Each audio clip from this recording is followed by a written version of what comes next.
बिस्मिल्लाहिर्रहमानिर्रहीम। अस्सलाम वालेकुम डियर स्टूडेंट। आज हम स्टार्ट करेंगे सेकेंड ईयर की फ़िज़िक्स का चैप्टर नंबर 13 जिसका नाम है करंट इलेक्ट्रिसिटी। इस चैप्टर में जितने भी इम्पोर्टेंट एमसीक्यूज़, शॉर्ट क्वेश्चन और लॉन्ग क्वेश्चन होंगे उन्हें हम डिटेल से डिस्कस करेंगे। आज हम स्टार्ट करते हैं टॉपिक 13.1 जिसका नाम है इलेक्ट्रिक करंट। इसमें से जो पेपर में शॉर्ट क्वेश्चन पूछा जा सकता है वो है इलेक्ट्रिक करंट, और ये किस तरह से पूछा जाता है, डिफाइन इलेक्ट्रिक करंट या व्हाट इज़ इलेक्ट्रिक करंट। तो इसमें सबसे पहले हमारे पास एक कंडक्टर मौजूद है और उसमें चार्जेस मौजूद हैं, पॉजिटिव या नेगेटिव। जब चार्ज एक पार्ट से दूसरे पार्ट तक फ्लो करेगा या मूव करेगा with respect to time delta T, और उसका जो टोटल चार्ज है वो है डेल्टा क्यू, तो इसे हम कहते हैं इलेक्ट्रिक करंट। इसकी डेफिनेशन स्टार्ट करते हैं। If a net charge delta Q passes through any cross section of a conductor in time delta t, we say that an electric current I has been established through the conductor। इसे हम इस तरह से लिखेंगे I is equal to delta q divided by delta t। इसका unit है, the SI unit of current is ampere and it is a current due to flow of a charge at the rate of 1 coulomb per second। इसका क्या मतलब है कि जो 1 ampere है वो इक्वल है 1 कूलम पर सेकंड के। वो किस तरह से, इधर अगर हम देखें तो चार्ज का यूनिट होता है कूलम और टाइम का यूनिट होता है सेकंड। तो इस तरह से जो 1 एम्पेयर है वो इक्वल है किसके, 1 कूलम पर सेकंड के। नेक्स्ट लाइन है, motion of electric charge which cause an electric current is due to the flow of charge carriers. In the case of metallic conductors the charge carriers are electrons। the charge carriers in electrolyte, यहाँ पर electrolyte एक किस्म का fluid है जिसमें positive और negative दोनों charges मौजूद होते हैं। तो नेक्स्ट है, electrolyte are positive and negative ions, that is in CuSO4 solution the charge carriers are copper and sulfate ions। in gases the charge carriers are electrons and ions। यहाँ तक ये paragraph complete करेंगे। हमारा next topic है current direction. इसे भी हम detail से डिस्कस करेंगे। करंट की डायरेक्शन दो तरह से ली जाती है, इलेक्ट्रॉनिक करंट या कन्वेंशनल करंट। इसे हम डिटेल से डिस्कस करते हैं। जो अर्ली साइंटिस्ट थे उन्होंने करंट को as a regard positive ions लिया, मींस पॉजिटिव चार्जेस की बात की कि वो हाई पोटेंशियल से लो पोटेंशियल की तरफ मूव करते हैं, मींस पॉजिटिव से नेगेटिव की तरफ मूव करते हैं। तो करंट की डायरेक्शन भी उसी तरफ ली गई, from positive to negative terminal of the battery. तो सबसे पहले हम स्टार्ट करते हैं। Early scientist regarded as electric current as a flow of positive charge from positive to negative terminal of the battery through an external circuit. Later on it was found that a current in metallic conductors is actually due to the flow of negative charge carriers called electrons moving in opposite direction, that is from negative to positive terminal of the battery। तो ये definition है electronic current की। ये किस तरह से पूछी जा सकती है, व्हाट इज़ इलेक्ट्रॉनिक करंट या डिफाइन इलेक्ट्रॉनिक करंट। नेक्स्ट हम स्टार्ट करते हैं कन्वेंशनल करंट की definition. The direction of current as the direction in which positive charges flow. इसमें से एमसीक्यूज भी पूछा जा सकता है। This current is referred as conventional current. It has been found experimentally that positive charge moving in one direction equivalent in all external effects to a negative charge moving in opposite direction as the current is measured by its external effects.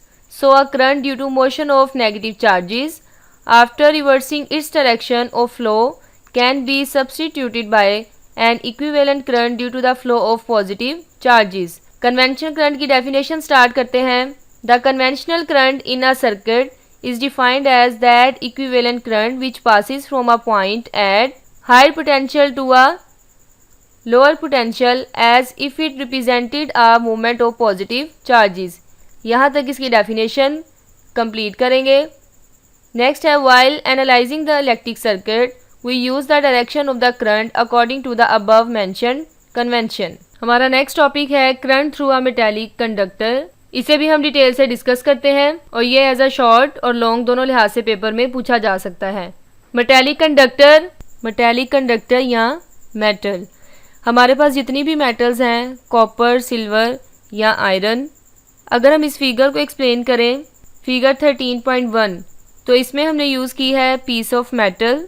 इसके अंदर मौजूद हैं electrons और ये loosely bounded electrons हैं जिन्हें हम valence electrons भी कहते हैं।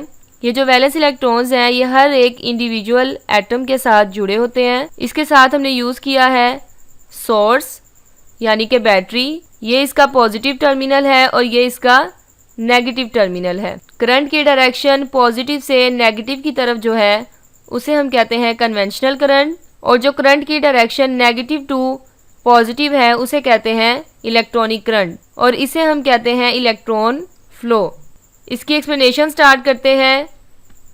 In a metal the valence electrons are not attached to individual atoms but are free to move about within the body. These electrons are known as free electrons. ये definition भी पूछी जा सकती है, what is free electrons, तो ये starting से लेकर यहाँ तक की डेफिनेशन कंप्लीट करेंगे। नेक्स्ट है the free electrons are in random motion just like the molecules of a gas in a container and they act as charge carriers in metals. The speed of randomly moving electrons depends upon temperature. If we considered any section of metallic wire, the rate at which the free electrons pass through it from right to left the same as the rate at which they pass from left to right as shown in figure. As a result, the current through the wire is 0. If the ends of the wire are connected to a battery, the electric field E will be set up at every point within the wire as shown in figure. इन figures को हम detail से discuss करते हैं। Point with in the wire as shown in figure, इन figures को हम detail से डिस्कस करते हैं। सबसे पहले फिगर ए को देखते हैं।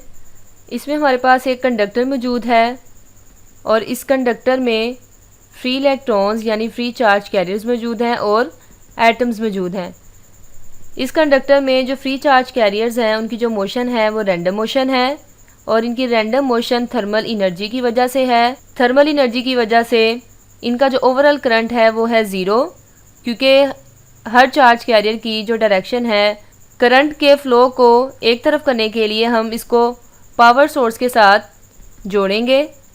जैसे हम इसको पावर सोर्स के साथ जोड़ते हैं या कनेक्ट करते हैं तो इसमें पोटेंशियल डिफरेंस डिवेलप होगा और उसके साथ इलेक्ट्रिक फील्ड भी डिवेलप होगी। इसकी एक्सप्लेनेशन पढ़ते हैं। The free electrons will now experience a force in the direction opposite to E. As a result of this force of free electrons acquire a motion in the direction of E.